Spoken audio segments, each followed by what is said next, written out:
What's going on, y'all? Machiavelli Mills TV. So, you know what I've noticed from this whole Deion Sanders, Jackson State situation, right? The thing that I notice is that a lot of black people think every situation calls for tough love when it comes when it comes to children, right? Black folks think that tough love is the answer for every single thing that occurs with children, and that's the biggest myth in the world, right? This ain't a matter of being soft or none of that. You know, I grew up in some of the wildest neighborhoods in Chicago, Illinois on the south side. So there ain't no soft type stuff talking. This is coming from a parent, right? I'm a parent of 2 children. And sometimes when you're relaying messages to children, it requires empathy, right? It requires compassion, not just, oh, it is what it is type stuff. It is what it is. You mad about it, so what? Get over it, so what? Get over it. It's life, so what? That's not the way to just always rear your children and teach them life lessons. That's not always the answer. Yes, tough love is required in certain situations and circumstances, for sure. I will never deny that. I got a lot of tough love growing up, but I also came from parents that were compassionate and had empathy as well. My father is a man's man all the way to the T, to the highest degree. And he had no problem telling us he loved us. When he was wrong, when he said certain stuff to us, he apologized and said, I was wrong for that. I'm sorry for that. It didn't make him no less of a man. It didn't make us really some soft kids. No, certain situations and certain circumstances requires empathy and compassion when I'm talking to my children, when I'm talking to my son, not just my daughters, but to my sons as well, right? But somehow, some way, black folks have been tricked in through trauma. Black folks have been tricked into believing that tough love is always the way to go. And I say that because, I told y'all when Deion Sanders was basically saying that, when he was talking to the kids, it was a lack of empathy when he was talking to them. Talking to kids who've been playing with him or playing for him for 3 years, right? These kids are not coming with him. He's only taking 10 players with him. So y'all can stop with the myth that he taking half the team. That's a lie. He not. Right? He's taking about 10 kids. And so a lot of them kids are the incoming recruits that he has coming in as well. So he ain't taking no half of the team with him, right? But when he's talking to the kids and he's basically telling them it is what it is, it's the name of the game, stay put, y'all stay at JSU because y'all swag good, not that good. And he didn't say that verbatim, but that's what it was coming across as, right? And I'm like, man, and then he started posting the videos of him, coming off of the jet in Colorado and right like a couple of hours after winning the swag title, and I'm like, man, the pomp and circumstance of that could have waited because he was already having a humongous press conference that was going to be all over ESPN and FS1 and YouTube galore. So the message was going to get out that he was the head coach of Colorado without him having to post him coming off of the jet a few hours after winning the swag title, right? Then I talked about how he handled the swag trophy presentation. He up in there telling them, wrap it up. Let's go, wrap it up. Let's go, let's get this on the road. Let's wrap it up. Because he ready to get on that jet and go shake hands and kiss babies with those folks in Colorado. And that job ain't going nowhere. They ain't hiring nobody outside of Deion Sanders. They need him. He gonna have that job. He could have told them, I'm coming tomorrow and it was gonna be all right. You know what I mean? I'm coming in the morning or I'm coming a little later. Give me a few little minutes with these kids. And they was gonna wait. Because they ain't going nowhere because they need that brother, right? So I didn't like how, the whole situation, he ready to just get up out of there, hightail it up out of there because, shoot, the fuel, they didn't got the jet already. It's fueled up. It's time to go. So much, he's ready to go so much, he ain't even letting his woman, Tracy Evans, exchange pleasantries with somebody on stage, right? He's telling her, hey, it's enough of that. It's enough of that now. It's enough of that. It's time to go. We got to go. We got to get the hell up out of here. It's time to go. It's wrap it up. Let's go. She even had to tell him like, all right, calm down. Damn, relax, bro, right? And so I was like, he could have handled them with a lot more, with certain empathy and care because, you're dealing with children, right? He could be mad at the administration for certain things. He could be mad at, the fan base for saying certain things about him and so on and so forth, but that has nothing to do with the children. He owes us, black people, nothing, but he owes those children a whole lot because those are the kids that were going to war for him and helping to win those games, right? Whether people want to hear it or not, yeah, he helped them a whole lot, but they helped him as well because they have to go on that field and produce to get that undefeated record. Correct or wrong, right? So his message To the school and administration could have been one thing, and that's fine. He could have told them, kiss my ass, I'm gone, whatever, right? But to those kids, in that video he had on Instagram, it should have been an entirely different message. It should have been a lot more empathetic. Man, you know, y'all done been here with me from the beginning, man. This was a hell of an experience. I don't take any of this for granted. I love y'all. Thank y'all for everything, you know, for riding with me and sticking it through with me. You know, this experience meant the world to me. How we made this program into something that was nationally revered and respected. Y'all did that. Y'all helped to bring this to the forefront of America's conscience. Y'all the ones that helped, you know, uplift this institution in an amazing way. He could have said all those type of things. I will never forget this. This time spent with y'all was special. And them kids would have took that to heart and would have been like, man, our coach love us, man. That meant something. They would have been like, man, you know what, man, he leaving and he not taking us with him, but he gave us some, you know, some real type of like a heartfelt moment.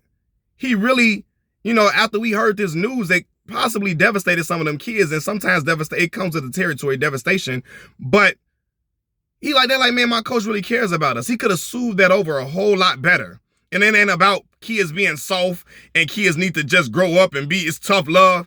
Man, fuck all that, right? It's a time and place to do everything, and it's a right way to do everything, despite what y'all saying, right? And people out here telling me, well, you can't tell this man that he got a career in coaching. He been coaching for a long time. How you gonna tell him? Like I said before, and I don't mean no disrespect to the brother that said that, so it's not no attack on him, but I told y'all before, Bobby Knight was coaching for decades at Indiana, and he did a whole lot of stuff wrong. A lot of stuff wrong and foul. He did a lot of stuff foul. And he was coaching for that long. So just because you got a long coaching tenure and you have a lot of coaching experience does not mean that every single thing you do is right and is the standard. It's a certain way to do everything, man. And it's a certain way to address them kids, them young men who was out there, you know, who would run through a brick wall for you after them knowing and finding out they won't be playing for you anymore and they will never have a chance to play for you again because a lot of them not going to the NFL and a lot of them ain't going to be going to where Prime is going. So it was a certain way to address them. And I feel like, you know, he dropped the ball in that situation, you know, and people telling me, oh, tough love, you know, this is life. Man, listen, like I said before, it's a certain time and it's a certain time to give kids tough love and a certain time to give them empathy and compassion. Tough love is not called for everything. Yes, certain things, it is life, but it's a certain way to show, you know, show those kids that those last 3 years meant as much to you as it meant to them. That's it. That's all. These ain't no kids. I can see the situation. He going to Colorado. He don't know those kids. He don't got a rapport with them. You know, he has no history with them. They don't mean they ain't won him no game, so it's different. But with those kids, hell, they helped them win 2 SWAC titles. You know, they helped them get an undefeated season, and he helped them get that and achieve that for sure. And he propped them up and elevated them, but they helped to put him in a certain type of limelight and a certain, not certain type of limelight, but they helped to legitimize who Prime was as a coach. They did. So he does owe them to give them, you know, some empathy and compassion. And I know people are going to be like, well, how do you know? We don't know what didn't happen and did happen. Yeah, we don't know. But they could have did it off camera. And I said, to that, I say, Prime records every single thing else. Lil Deion Sanders Jr. records everything else for social media. So you can't tell me why he didn't record, you know, why he didn't record the other situation, why he didn't record him allegedly, if he possibly did talk to them compassionately, why he didn't record that. And some people are gonna say, well, he got one game left to play, right? And he does, and he can give them that speech then. He can, but the way it came across was already like, man, nah, bro. That ain't it. That ain't how you do it. And people are always talking that tough love stuff. All that tough, you need to show tough love, be tough and all this. And that's what happens when you make kids, when you think tough love is called for in every situation with your children, with children that you deal with on a regular basis, it hardens those children, right? They have no sense of, no sense or respect for humanity like that much because they don't have no compassion for nobody else. Because you've hardened them so much, they have no compassion they have for anybody. They have no like sense of like humanity. So they get out into these streets because they was raised with nothing but tough love in every situation.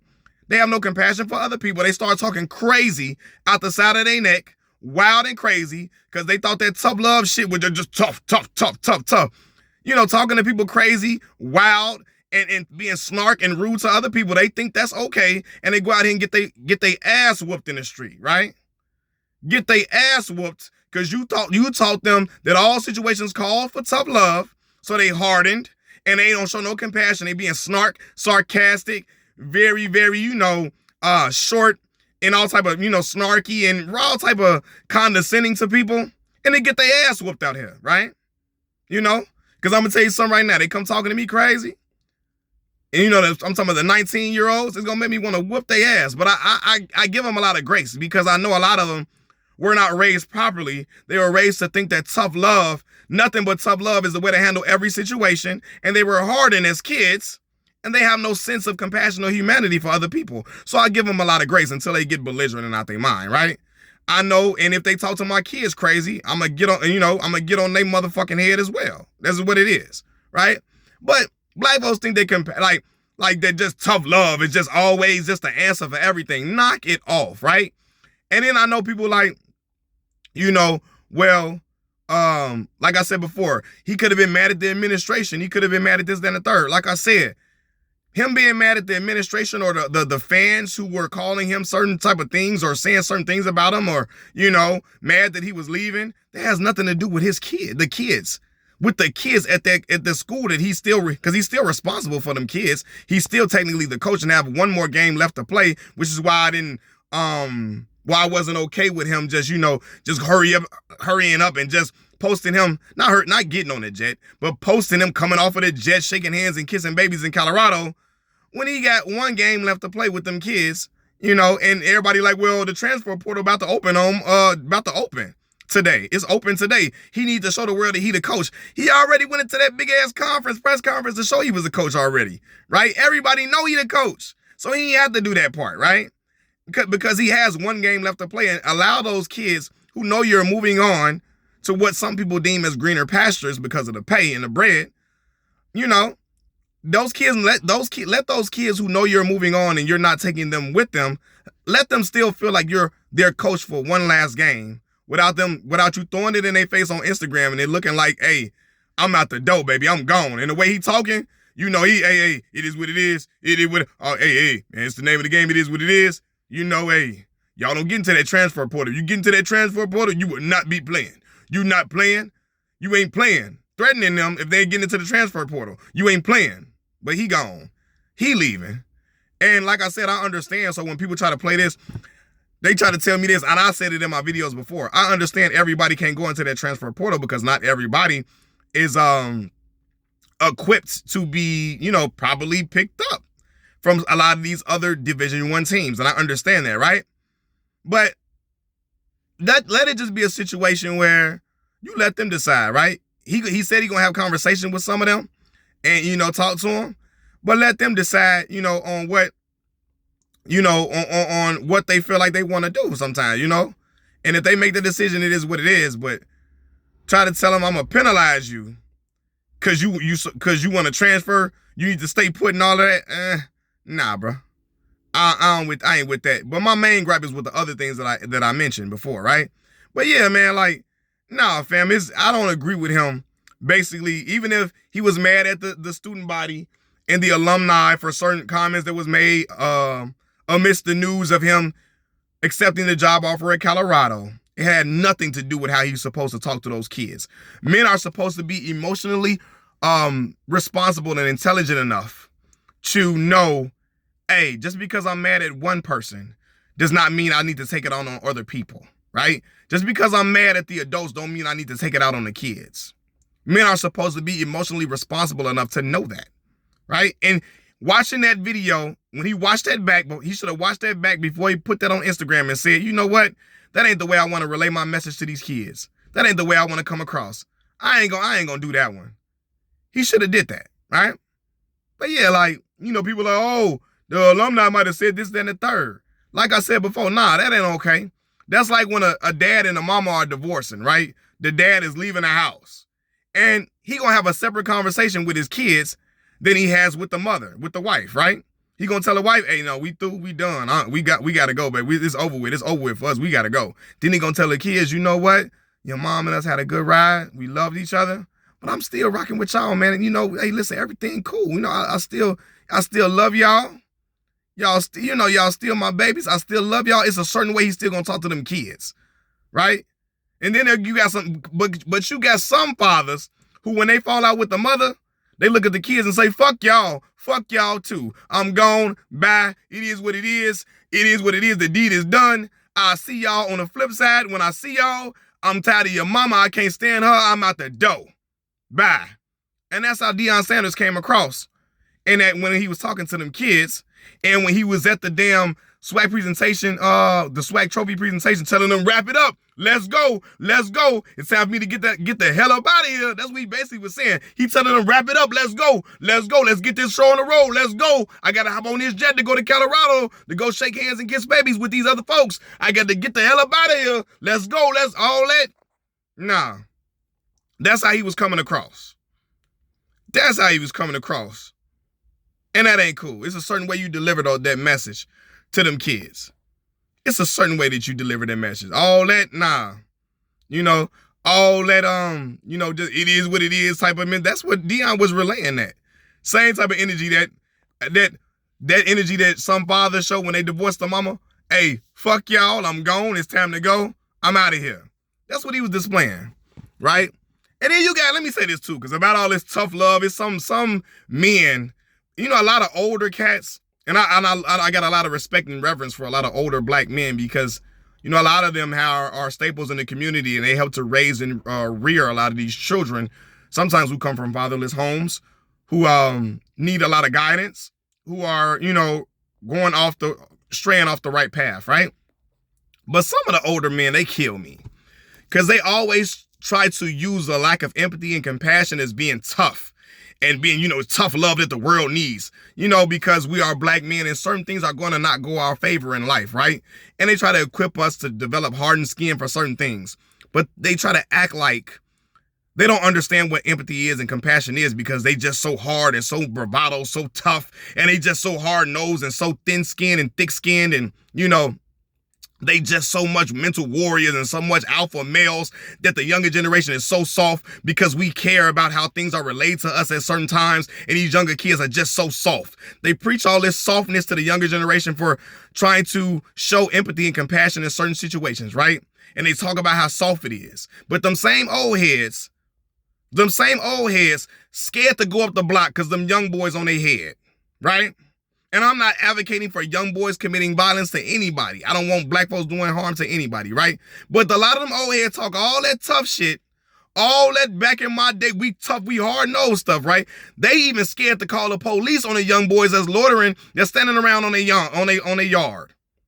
That's coming around, just standing outside the store. They scared to even call the police on the young boys that's out here causing havoc at times. So all that bravado, pumping their chest type talk, scared to come up the block. The young boys got them scared to come out the block.